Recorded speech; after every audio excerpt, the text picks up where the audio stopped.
Halo Tribuners, Anda sedang menyaksikan live update Top 10 bersama saya, Agung Laksono. Selama beberapa menit ke depan, kami akan menyajikan 10 informasi menarik yang tengah menjadi sorotan. Kita jelang live update Top 10 selengkapnya. Kita ke informasi pertama Tribuners, belakangan ini foto makanan ringan dalam paket makanan yang disajikan pesawat Garuda Indonesia viral di media sosial. Foto tersebut menjadi perbincangan karena terdapat gambar putra Presiden Joko Widodo, Kaisang Pangarep, di kemasannya. Hal ini pun kemudian ditanggapi oleh PT Garuda Indonesia, Gibran Rakabuming, hingga Menteri BUMN Erick Thohir. Foto snack kentang bergambar Kaisang Pangarep ini tengah viral di media sosial. Makanan ringan tersebut disajikan kepada penumpang pesawat maskapai Garuda Indonesia. Terkait hal itu, Wali Kota Solo sekaligus putra sulung Jokowi, Gibran Rakabuming Raka, turut berkomentar. Gibran menanggapi hal tersebut dengan santai dan singkat. Dirinya menilai persoalan tersebut hanya sebuah kesalahpahaman saja. Sementara itu, Menteri BUMN Erick Thohir menilai keberadaan gambar Kaisang dalam kemasan tersebut tak perlu dipermasalahkan. Selama tidak berkaitan dengan unsur korupsi, kolusi, dan nepotisme atau KKN, Erick juga meminta agar persoalan kemasan snack dalam maskapai plat merah itu tidak dikaitkan dengan unsur politik. Ia pun menambahkan Garuda Indonesia menerapkan sistem pasar bebas. Artinya, baik snack lokal maupun snack asing bebas beredar selama tak ada unsur KKN di dalamnya. Lain halnya dengan respons PT Garuda Indonesia yang memilih untuk mengganti produk tersebut dengan kemasan seperti biasa. Direktur Utama Garuda Indonesia, Irfan Setiaputra mengatakan, tujuan penggantian tersebut untuk menghindari adanya konflik kepentingan. Irfan memastikan masuknya snack dalam kemasan bergambar Kaisang tersebut merupakan ketidaksengajaan. Seperti diketahui, snack bergambar Kaisang tersebut bermerek Trix yang diproduksi oleh PT Jaya Swarasa Agung Tbk atau Taste Bakers. Taste Bakers juga meluncurkan kemasan baru produk Trix yang terdapat ilustrasi Kaisang Pangarep. Hal ini merupakan bagian dari kerjasama co-branding dengan PT Harapan Bangsa Kita atau GK Hebat, di mana PT Harapan Bangsa Kita tersebut dimiliki oleh Kaisang Pangarep. Adanya kemasan baru tersebut bertujuan untuk mengenalkan Taste Bakers ke pasar retail. Perusahaan menyebut sosok Kaisang dinilai dekat dengan UMKM Indonesia.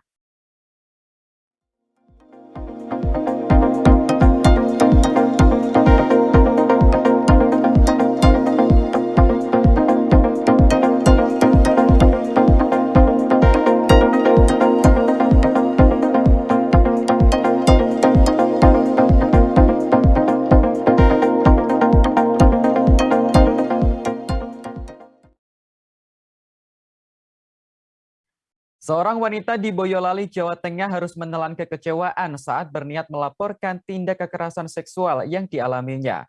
Bukannya diterima dengan baik, ia justru diejek dan direndahkan oleh Kasat Reskrim Polres Boyolali. Atas kejadian itu, oknum polisi tersebut telah dicopot jabatannya oleh Kapolda Jawa Tengah. Diketahui korban adalah R, 23 tahun yang merupakan warga Simo, Boyolali. Pada Senin 10 Januari 2022 lalu, ia bermaksud melapor atas tindakan pelecehan seksual ke SPKT Polres Boyolali. Saat datang, ia diterima oleh seorang anggota polisi di sana. R kemudian diarahkan ke Satreskrim untuk menjelaskan secara detail apa yang dialaminya. Saat itu, R justru diejek karena datang ke kantor polisi. Dirinya diejek karena diam saja seusai menerima tindak pelecehan yang dilakukan pelaku.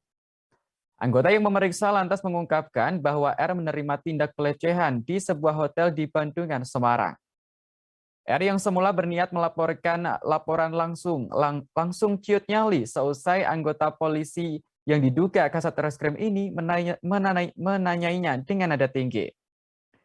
Penasehat hukum R, Heri Hartono mengatakan telah mengadukan dugaan pelanggaran etik oleh anggota polisi ini terhadap kliennya itu.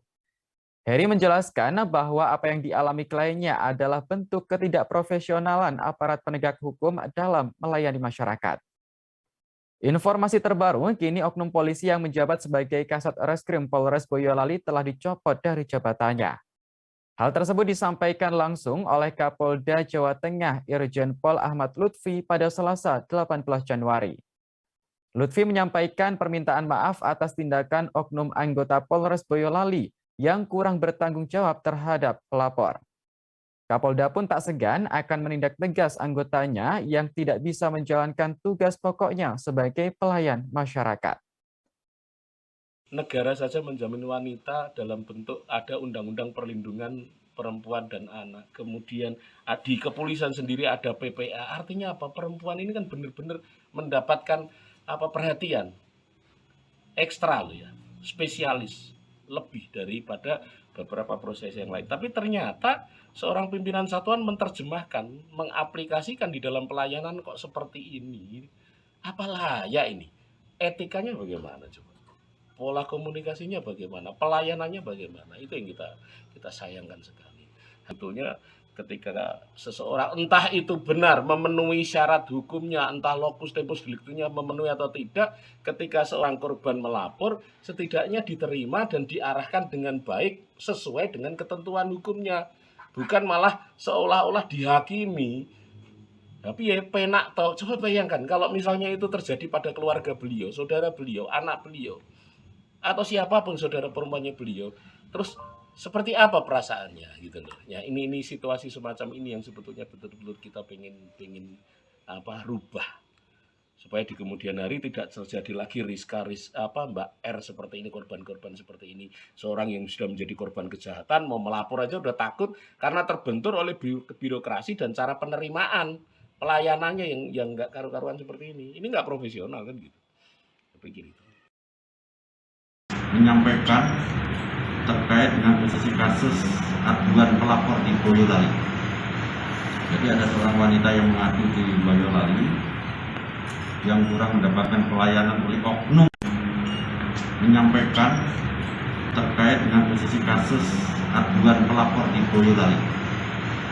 Jadi ada seorang wanita yang mengadu di Boyolali yang kurang mendapatkan pelayanan oleh oknum anggota Polri di wilayah Boyolali.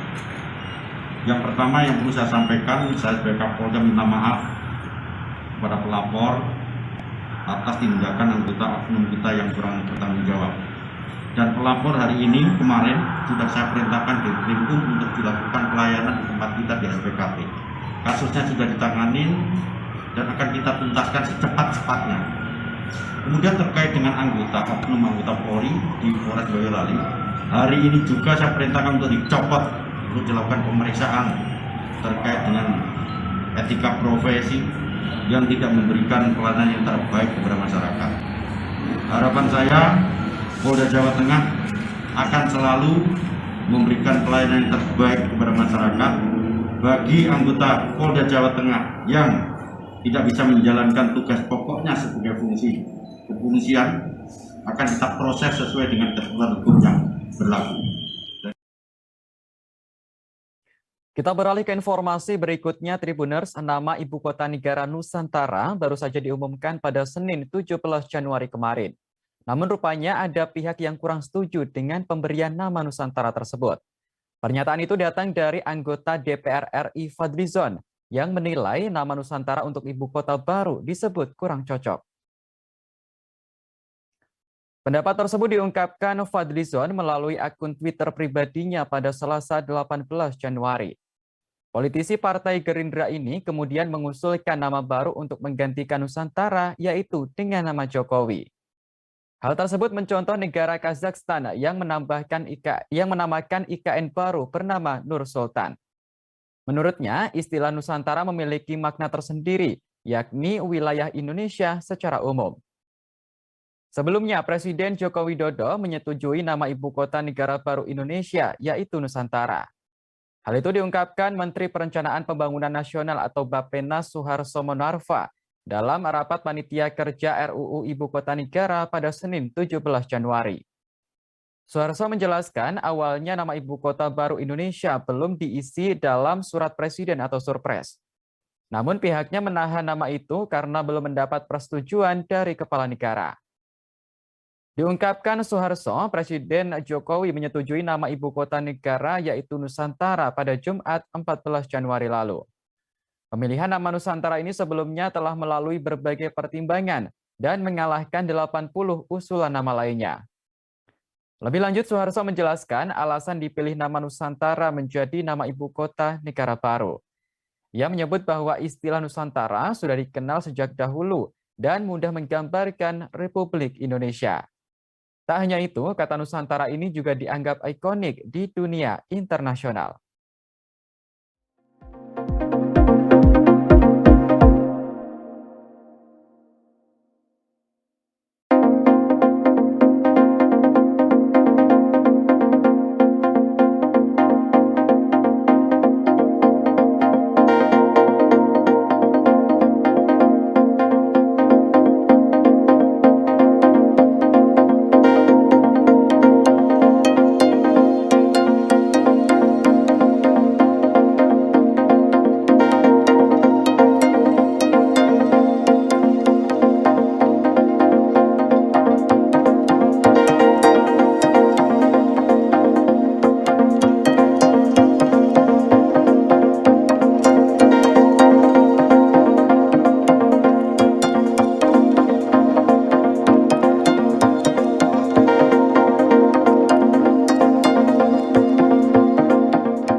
Sebuah video narasi yang menyebut relawan ditahan polisi saat mengawal ambulans viral di media sosial. Akibat penahanan tersebut, pasien yang sedang diantarkan ambulans dikabarkan meninggal dunia. Menanggapi hal itu, pihak kepolisian memberikan penjelasan. Insiden antara polisi dan relawan ambulans ini terjadi di kawasan Kota Makassar, Sulawesi Selatan pada Jumat 14 Januari sekira pukul 22 waktu Indonesia Tengah. Menanggapi hal itu, melalui akun Instagram resmi @ditlantas.polda Sulsel memberikan penjelasan pada Minggu 16 Januari. Diungkapkan akun @ditlantas.polda Sulsel, pada saat kejadian, petugas melihat ada ambulans yang dikawal oleh R2 atau relawan ambulans. Petugas yang melihat lantas bermaksud mengambil alih pengawalan demi keselamatan ambulans tersebut. Namun saat ditanya, sang sopir mengaku bahwa ambulans yang dikawal dalam keadaan kosong dan tidak sedang membawa pasien. Lantaran ambulans dalam keadaan kosong, petugas kemudian mengikuti pengendara roda 2 yang menggunakan strobo dan sirine untuk dicek kelengkapannya. Namun saat itu diketahui bahwa sang pengendara tidak bisa menunjukkan surat-surat kendaraan. Kepolisian lantas memberhentikan dan menindak pengendara itu karena membahayakan pengendara motor lainnya. Diketahui saat kejadian, seorang bayi bernama Nadia Az-Zahra sedang dilarikan ke rumah sakit daya di dalam ambulans itu. Namun apa daya, Nadia menghembuskan napas terakhirnya saat berada di dalam ambulans. Ambulans yang membawa Nadia diketahui terjebak macet lantaran tidak mendapatkan pengawalan. Hal itu seperti yang terekam dalam rekaman sang sopir. Dalam rekaman video itu juga terdengar isak tangis keluarga sambil memeluk Nadia. Kini jasad anak dari pasangan Zulkifli dan Vivi Sumianti ini sudah dimakamkan. Sebagai bentuk ucapan bela sungkawa, pihak Ditlantas Polda Sulawesi Selatan mendatangi kediaman Zulkifli dan Vivi pada Senin sore. Pihaknya menyampaikan duka yang mendalam sembari membawa bantuan bagi keluarga tersebut. Ini kami dari Ditlantas atas nama Ditlantas Polda dan bela sungkawa atas meninggalnya anaknya ibu. Semoga diberi kekuatan, kesabaran, doakan kami ini Bu ala kadarnya.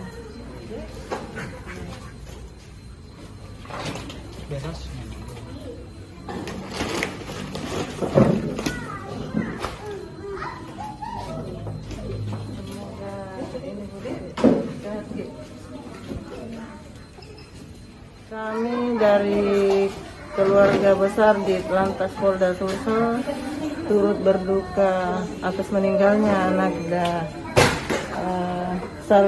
Az-Zahra turut berduka yang sebesar-besarnya atas nama Ditlantas Polda Sulsel.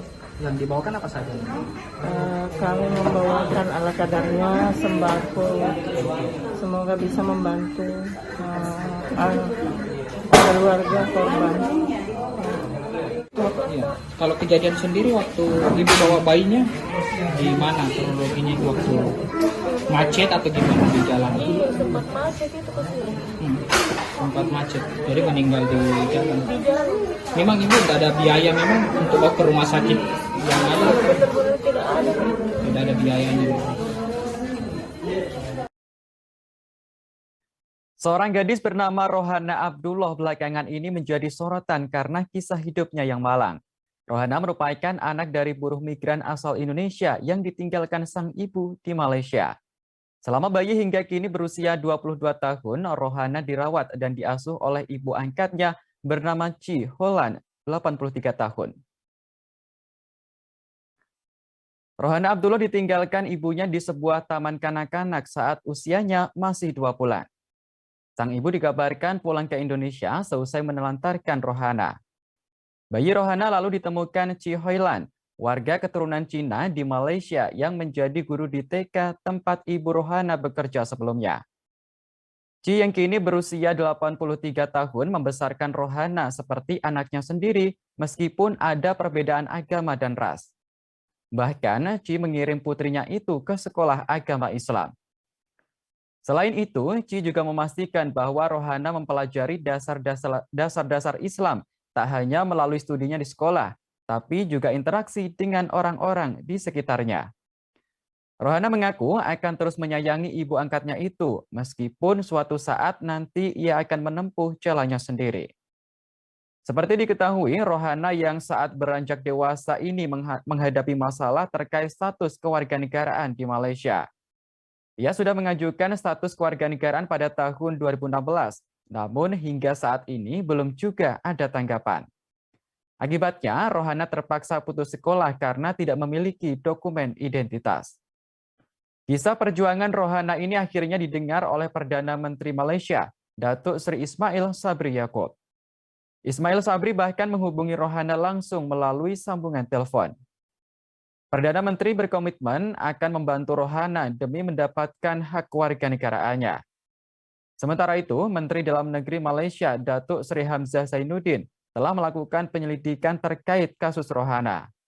Mendagri mengatakan diperlukan beberapa dokumen pendukung untuk menyelesaikan masalah tersebut. Orang mana? Bapa orang sini, orang Malaysia lah. Nak hubungi dia, tak tahulah. Ya, sebab dia daripada kecil memang dah tinggalkan lah. So, dia yang jaga daripada kecil. Dan dia boleh beri keterangan lah. Betul. Hari Senin nantilah saya akan hubungi pejabat pendaftaran. Lepas tu kalau ada apa-apa nanti, kawan saya akan hubungi you. Nanti tuan boleh tolonglah saya. InsyaAllah lah ini telefon ni. Nak tolong lah ni. Alhamdulillah. Minta tolong sangat-sangat. Ya. Allah. Saya pun baca dalam surat khabar juga. Lepas tu saya suruh kawan saya carilah macam mana caranya. Terima kasih sangat-sangat hubungi saya. Okey. InsyaAllah nanti kalau ada apa-apa perkembangan, kawan saya akan hubungi ya. Okey, boleh. Okey. Terima kasih. Okey, sama-sama. Assalamualaikum. Nasib malang dialami oleh seorang rentenir berinisial NS yang tewas di tangan nasabahnya sendiri. Korban tewas setelah disabet senjata tajam di kawasan Ciputat, Tangerang Selatan. Adapun penyebab aksi pembunuhan itu lantaran korban kesal ditagih utang sebesar Rp350.000. Peristiwa berdarah ini terjadi di Kelurahan Serua, Kecamatan Ciputat, Tangerang Selatan pada Senin 17 Januari 2022. Kejadian bermula saat penagih utang berinisial NS datang ke rumah CS untuk menagih cicilan sebesar Rp350.000. Dalam waktu yang bersamaan, CS akan berangkat untuk berkeliling menjual gorengan. Saat ditagih, CS mengaku tak punya uang untuk melunasi utang tersebut. Namun hal ini malah berlanjut dengan cekcok antara keduanya. Keduanya bahkan sempat berkelahi di dalam rumah. Kasat Reskrim Polres Tangerang Selatan, AKP Aldo Primananda Putra mengatakan, Kala itu, keduanya sama-sama tidak memegang senjata tajam. Senjata tajam tersebut diambil di dalam rumah CS. Peristiwa ini rupanya disaksikan oleh warga bernama Evan, 17 tahun.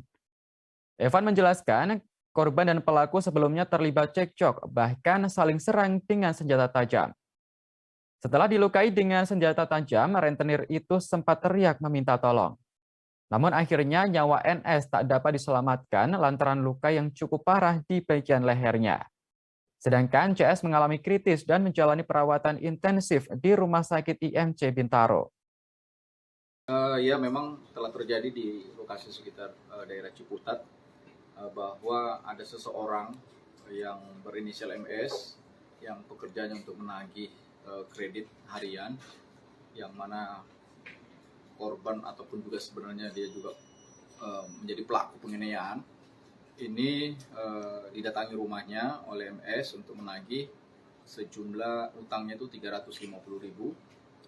Terus kemudian ditagih terhadap CS ini, namun CS ini belum ada uang, sehingga tersulutlah emosi daripada MS ini. Kemudian terjadi pemukulan kepala di bagian kepala. Ini berdasarkan hasil keterangan daripada pelaku penganiayaan yang kita sudah ambil beberapa keterangan. Kemudian mereka akhirnya karena tidak terima daripada CS ini yang pemukulan yang dilakukan oleh MS ini, tidak terima oleh CS, kemudian dia balik dan akhirnya terjadi duel. Dan akhirnya di situ memang tidak disiapkan senjata tajam berupa parang dan pisau. Menurut keterangan daripada CS ini, pelaku penganiayaan, MS, korban yang meninggal ini, mengambil pisau terlebih dahulu, kemudian menyabet daripada bagian tubuh daripada CS tersebut. Kemudian CS ini juga memang parang ada di situ, mengambil kemudian langsung menebas bagian depan yang akhirnya kena leher dan beberapa kena sayatan di tubuh daripada MS, sehingga MS ini sebagai korban penganiayaan ini terkapar di tempat itu. Mantan politisi Partai Demokrat Ferdinand Hutahian resmi ditahan di Rutan Bareskrim Polri setelah menjadi tersangka kasus ujaran kebencian dan sara. Dari bilik jeruji besi, Ferdinand menuliskan sepucuk surat berisi permintaan maaf kepada seluruh rakyat Indonesia. Inilah sepucuk surat yang ditulis tangan oleh Ferdinand kala dirinya mendekam di tahanan. Dalam surat tersebut, Ferdinand Hutahian meminta maaf atas cuitannya di media sosial Twitter yang dianggap telah menghina agama. Surat itu kemudian dititipkan kepada kuasa hukumnya, Roni Hutahian. Ferdinand juga meminta maaf pada tokoh agama dan masyarakat yang tersakiti atas cuitannya itu. Dirinya mengaku tidak bermaksud untuk menyinggung pihak manapun. Selain itu, menurut Roni, Ferdinand juga meminta doa kepada masyarakat agar dirinya diberi kekuatan dan ketabahan dalam menghadapi proses hukum. Adapun dikutip dari surat itu, Ferdinand juga memohon bimbingan kepada masyarakat agar kedepannya bisa semakin menjadi pribadi yang lebih baik dalam beragama. Untuk diketahui, dalam kasus ini Ferdinand sudah mengajukan penangguhan penahanan. Menurut Roni, alasan utama pengajuan surat penangguhan itu karena Ferdinand merupakan tulang punggung keluarganya. Kemudian alasan kesehatan juga menjadi faktor lainnya karena Ferdinand sudah lebih dari 2 tahun sakit. Sementara itu, Kepala Divisi Humas Polri, Irjen Dedi Prasetyo mengatakan pihaknya sudah menerima surat pengajuan penangguhan itu. Namun pihaknya baru akan memberikan keputusan jawaban dalam gelar perkara selanjutnya.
Seorang pekerja migran asal Indonesia bernama Rokaya, 40 tahun, akhirnya bisa pulang ke tanah air setelah menjadi TKW di Irak. TKW asal Indramayu itu sebelumnya sempat viral seusai meminta tolong kepada Presiden Jokowi karena merasa tertekan dengan majikannya. Namun siapa sangka Rokaya pulang ke Indonesia hanya membawa uang 4.000 perak saja. Rokaya sendiri tiba di rumahnya pada Kamis 13 Januari 2022 kemarin sekitar pukul 22 waktu Indonesia Barat. Rokaya mengaku bahagia akhirnya bisa pulang ke kampung halamannya di Desa Eretan Wetan, Kecamatan Kandang Haur, Kabupaten Indramayu. Di balik kebahagiaannya itu, Rokaya mengaku trauma dengan apa yang dialaminya selama di negara Timur Tengah tersebut. Rokaya sendiri sebelumnya viral seusai video minta tolongnya kepada Presiden Joko Widodo. Saat itu, Rokaya mengaku sudah tak tahan lagi dengan penyakit yang dideritanya dan tetap dipaksa untuk bekerja oleh sang majikan. Rokaya menceritakan selama 1 tahun bekerja di Arbil, Irak, ia merasa sangat tertekan. Meski dalam keadaan sakit, Rokaya tetap dipaksa untuk bekerja dan tidak ada hari libur maupun waktu istirahat. Hingga akhirnya Rokaya dapat pulang kembali ke Indonesia. Namun dirinya mengaku hanya membawa uang 4.000 perak saja saat pulang. Uang sisa hasil bekerjanya tersebut habis diminta agensi untuk membeli tiket kepulangan Rokaya ke tanah air. Setelah memberikan semua sisa uang gajinya itu, Rokaya mengaku tetap diminta uang tambahan $100 lagi. Saat itu permintaan agensi tidak dipenuhi Rokaya karena ia sudah tidak lagi memiliki uang. Rokaya berujar ia sebelumnya mendapat uang senilai $800 dari upahnya bekerja selama 3 bulan. Upah tersebut rupanya tidak sesuai kesepakatan, lantaran sebelumnya dijanjikan $500 per bulan oleh majikannya. Namun pada kenyataannya, ia hanya diberi upah $300 saja per bulannya. Ya kan saya di sana sakit-sakitan terus ya. Majikan saya nggak dibawa ke dokter. Enggak, kalau saya minta tolong bawa aku ke dokter, itu katanya nggak bagus katanya kayak gitu. Ya udah, saya jadi terpaksa mau meminta bantuan sama siapa. Jadi saya bikin video sendiri asalkan saya bisa pulang dari situ. Video yang minta tolong Pak Jokowi itu? Iya. Itu waktu itu kondisi ibu lagi parah banget berarti? Iya, itu ininya tuh, ya setiap hari tuh kalau nggak minum Panadol 3 tuh ototnya semua kenceng, kepalanya sakit. Udah nggak kuat lah kerja lah kayak gitu. Terus ya satu-satunya jalan udah saya bikin video aja sendiri. Mungkin kedengar sama siapa-siapa, kelihatan sama siapa-siapa, mungkin ada orang bantu sama saya kayak gitu. Alhamdulillah direspon pemerintah langsung ya Bu. Alhamdulillahnya tuh semua bisa nolong sama saya. Saya bisa pulang dari sana Irak. Bu, itu ceritanya kalau di sana ibu dapat perlakuan kasar nggak sih Bu atau gimana Bu di Irak Bu? Ya enggak sih, cuman nggak boleh pulang aja kan, harus bayar denda. Harus bayar denda. Kerjanya berat juga Bu di sana Bu? Berat banget. Bu, ini kan katanya Irak tuh negara konflik juga ya Bu, negara perang gitu. Itu benar Bu di sana Bu seperti itu Bu? Ya iya sih katanya, tapi saya waktu di sana nggak ada perang sih. Nggak ada. Cuma emang ini ya namanya tuh beda sama negara-negara lain mungkin ya. Iya, kalau negara-negara lain kan itu mah ya waktu penerbangan aja susah kan, saya diumpetin kayak gitu. Ya enggak duduk di ruang tunggu itu, ruang tunggu penerbangan kan harusnya nunggu ya. Itu mah nggak langsung dimasukin ke kapal. Oh, tapi untuk ngabarin ke keluarga bisa Bu waktu di sana Bu? Kan kata majikan kamu boleh kan HP dirampas ya. Oh dirampas ya. Dirampas jadi kan susah ngubungin keluarga. Terus boleh kamu pegang HP ngabarin keluarga cuman 10 menit. Oh, 10 Iya menit. kan gimana 10 menit. Jadi kan ya udahlah. Kisah seorang wanita di Gianyar, Bali yang melangsungkan pernikahan tanpa mempelai pria viral di media sosial. Sang calon suami diketahui membatalkan pernikahan 2 hari menjelang hari bahagianya. Sang wanita pun mengungkapkan alasan mengapa kekasihnya tiba-tiba membatalkan pernikahan, padahal semua persiapan sudah selesai dilakukan. Kisah wanita asal Bali ini viral setelah dibagikan akun TikTok @itataurus05 pada Sabtu 15 Januari 2022. Hingga Selasa 18 Januari, unggahan itu bahkan sudah disukai lebih dari 50.000 pengguna. Diketahui sosok wanita tersebut adalah Niputu Melina, 22 tahun yang merupakan warga Banjarbanda, Desa Sabah Belah Batu, Gianyar, Bali. Semula, Melina akan melangsungkan pernikahan dengan sang kekasih pada 12 Januari 2022. Namun, ia terpaksa harus menikah tanpa kehadiran calon suami karena pihak mempelai pria membatalkan pernikahan secara sepihak. Alasannya pun di luar dugaan. Pria tersebut enggan menikah dengan Niputu Melina karena enggan nyentana atau tinggal di rumah sang istri seusai menikah.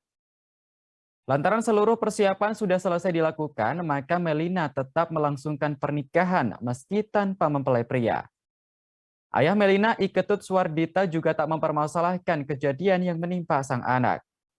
Dirinya berharap agar viralnya kisah Melina ini bisa menjadi pembelajaran untuk banyak orang. Melina dan calon pengantin pria sebelumnya sudah berpacaran sejak lama. Meski hubungan keduanya sering putus sambung, akhirnya mereka berkomitmen untuk lanjut ke jenjang pernikahan. Namun apa yang terjadi saat ini benar-benar di luar dugaan sebelumnya.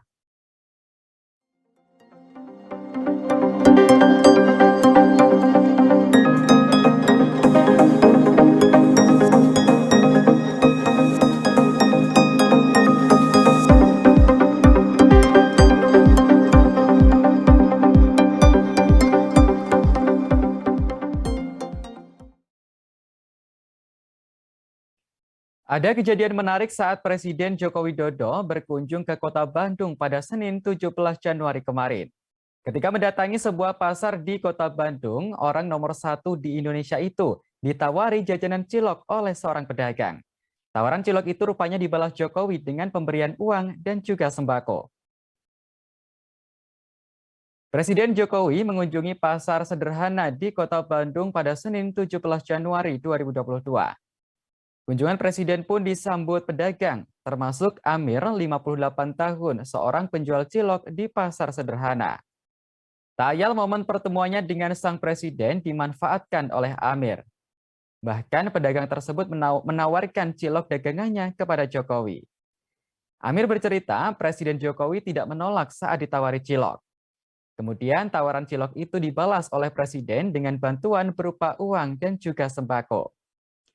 Amir yang merupakan warga asli Garut ini mengaku sudah puluhan tahun berjualan di pasar sederhana. Selama tinggal di Bandung, dirinya tinggal di Gang Mukti, Sukajadi. Dirinya mengaku sangat senang dengan mendapat bantuan dari Presiden Jokowi ini. Tak hanya Amir, sejumlah pedagang lain juga mendapatkan bantuan dari mantan Gubernur DKI Jakarta itu.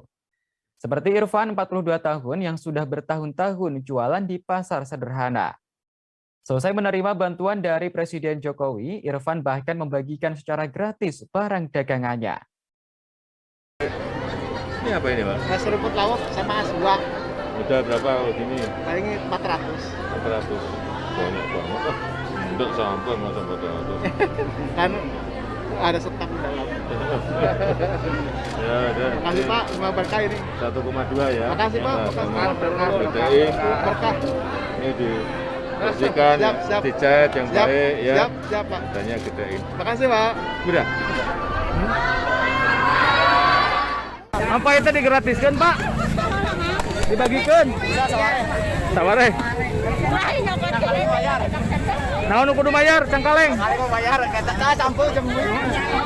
Ya, sok. Dibagikan.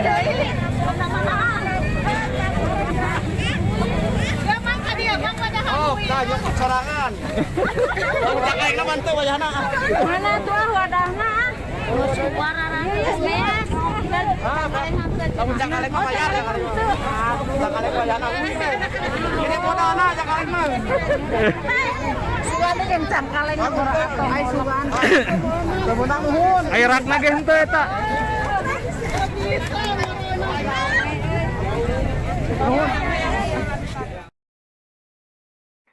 Baik Tribuners, informasi tadi sekaligus menutup jumpa kita dalam live update Top 10 kali ini.